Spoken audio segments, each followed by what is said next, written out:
Let's have a look at React Transition Group. You can simply Google for it to find the GitHub repository of this package. Now, this package is not an official React package or not by the React team, but it's a package created by the vibrant React community. And it is a package which allows you to smoothly animate elements when they are added and removed to and from the DOM. Let's check out the main documentation. There you'll see how to install it, and then it also describes how it works and how it's used. Feel free to dive deeper into this to really see all possible use cases and what else you can do with that. But of course, I'll also show you how we may use it together over the next lectures. First of all, let's install it with this npm install React Transition Group save command. I copy that. I'll quit my npm start process, paste this in, and simply run it to now install and store this package in this project here. And of course, you add it like this to any React project. Thereafter, we can restart npm start. And now let's start very simple and see this in action. For this, I'll not even start with the modal for now, but we'll also soon animate this again. But I'll add a button here, and that button should simply show or hide a nice little block, a div with a background color. So there I'll say toggle, and below that toggle I want to render a div. Now first of all, let me simply add show block here in the state, and initially that is false, let's say. And then here below the button I'll check this state show block. If it is true, I'll add a div here. If it is false, I'll render null like this. Now this div will receive some inline style here with double curly braces to basically pass a JavaScript object. And in the JavaScript object, I'll set the background color to red. And additionally, I'll set the width to 100, which will be interpreted as pixels, and the height to 100. Now with that, let's hook up this button, and on a click on this button, I'll actually simply execute a method here.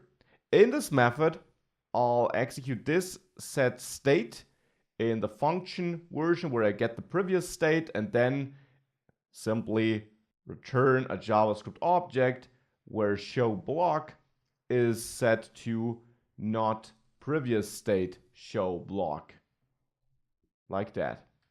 So now I'm basically just toggling between the display of the block. If we click this button here, we do instead see and hide that. And to make this a little bit less ugly, I'll also add a line break below our button here. Should be a self-closing element though, so that now it sits above open modal. Like that. Let's also quickly add margin auto to our div so that it is centered. And let's give our button this button class name here to also improve its styling a little bit. Now with all of that, if we save this, we got our toggle button toggling this red block. Now it might not have enhanced the look of our application, but now we can use this block to start playing around with the React Transition package we just installed. If we check out the documentation, we see that this package exports one important component. It actually exports more than that, but we'll start with this one, that transition component. Now let me show you how this works. First of all, in my app.js file, I will import it. So I will import transition. You can name this whatever you want. It's a default export, but I'll stick to transition from React Transition Group / transition. So that's a sub package which gives us this transition component. Now we use this transition component to wrap what we want to animate. In our case, that's this div here. For that, let me temporarily get rid of our check here whether we want to render this or not. Let's say we're always rendering this. And instead, let's add the transition component and wrap the div with it like this. That alone won't do much, but we can now use this transition component to control the display of elements inside of it, and especially the animation of these elements. We do this, if we have a look at the documentation, By setting this in property, that's an important one. This decides whether the elements wrapped inside the transition component should be shown or not.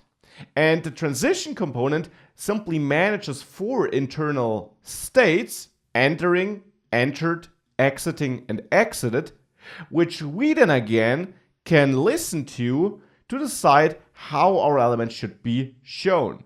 Sounds very strange. Let me show you how it works. So first of all, let's add this important in property to the transition component. In determines whether the wrapped element should be visible or not. So therefore, for our div here, we should bind it to show block. Only if show block is true, this div inside the transition component should be rendered. We also got another important property we have to set on the transition component: timeout. Now, timeout simply is a time value which determines how long this animation should be played. Or to be precise, since transition on its own doesn't play anything but just manages these 4 states I mentioned, timeout simply determines how long it takes to switch from entering to entered and from exiting to exited. And it's this in-between thing you can then animate. So here, let's say timeout should be 300, and that will be interpreted as milliseconds.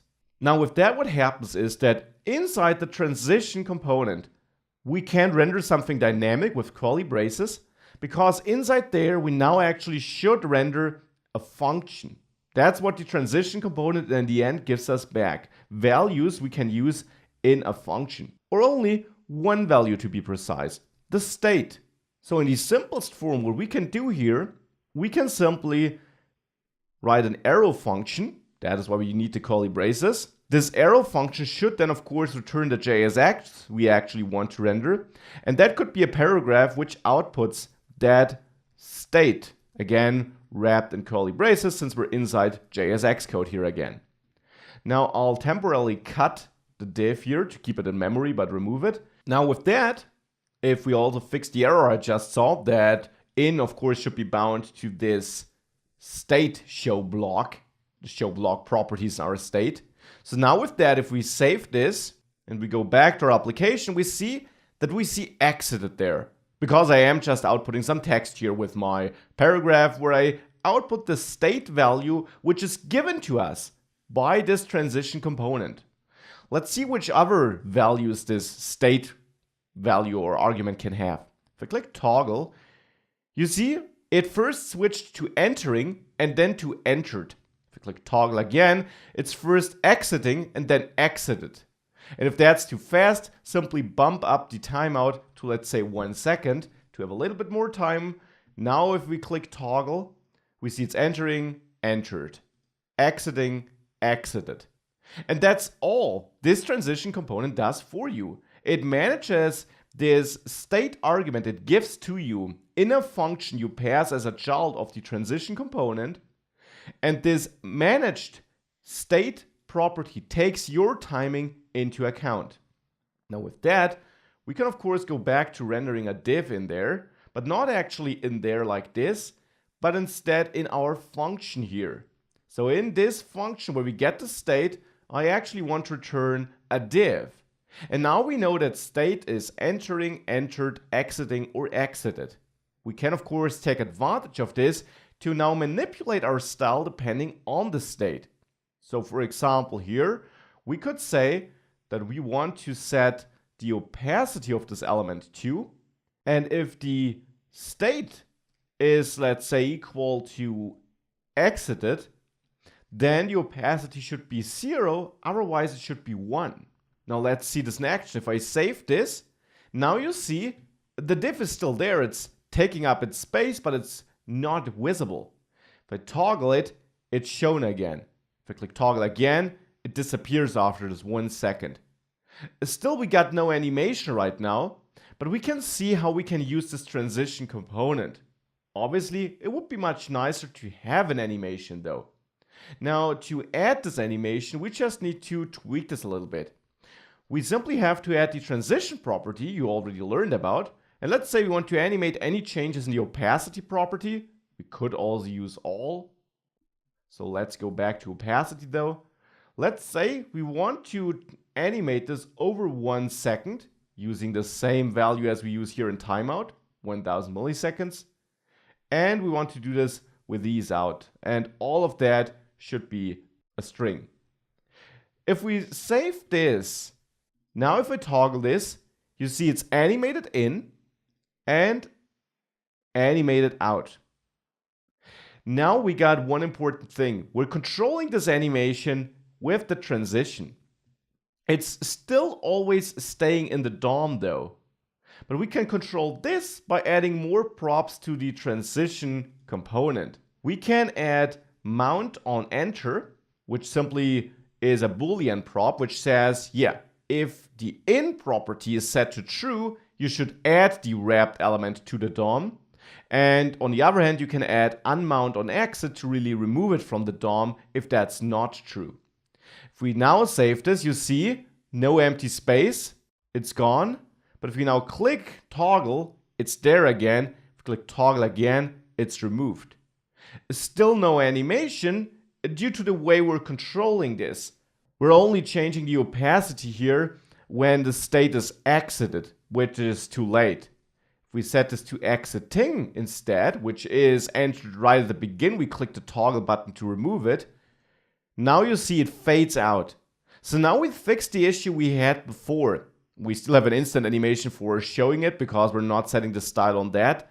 But for removing it, we're taking advantage of these 4 different states, or actually the 2 different states for removing the element, exiting and exited.